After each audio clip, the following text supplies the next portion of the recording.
আসসালামু আলাইকুম। ঘোষণা হলো আইপিএলের সর্বকালের সেরা দলের। সুযোগ পেলেন কেকেআরের তারকা, কিন্তু অধিনায়ক কে? ইন্ডিয়ান প্রিমিয়ার লিগের সর্বকালের সেরা দলের অধিনায়ক নির্বাচিত হয়েছেন মহেন্দ্র সিং ধোনি। 2008 সালে চালু হওয়া বিশ্বের সবচেয়ে জনপ্রিয় টি-20 লিগের সাফল্য উদযাপনের জন্য সেরা দলটি নির্বাচিত করা হয়েছে। আগামী 20 ফেব্রুয়ারি 16 বছর পূর্ণ হবে আইপিএলের প্রথম নিলাম। এই উপলক্ষে আইপিএলের টেলিভিশন ব্রডকাস্টার, প্রাক্তন ক্রিকেটার ও প্রায় 70 জন সাংবাদিককে সর্বকালের সেরা দল নির্বাচনের প্রচেষ্টা করেছে।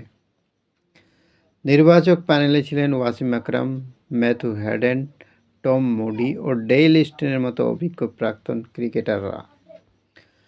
অস্ট্রেলিয়ার ডেভিড ওয়ার্নার এবং ভারতের তারকা বিরাট কোহলিকে ওপেনার হিসেবে বেছে নেওয়া হয়েছে এবং ইউনিভার্স বস ক্রিস গেইল ব্যাটিং অর্ডারে 3 নম্বরে রয়েছেন।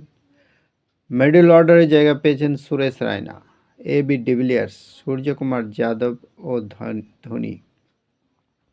আশ্চর্যজনকভাবে 5 বারে মুম্বাই ইন্ডিয়ান্সের শিরোপা জেতা রোহিত শর্মাকে দলে রাখা হয়নি।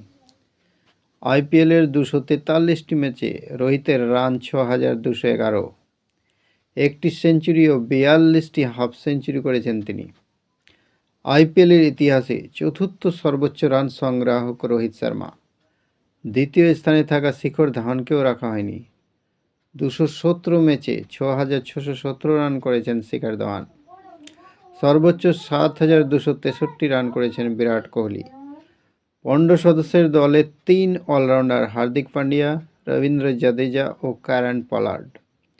স্পিন বোলার হিসেবে রশিদ খান, সুনীল নারিন ও যজুবেন্দ্র চাহাল এবং 2 ফাস্ট বোলার লসিত মালিঙ্গা ও জসপ্রীত বুমরা।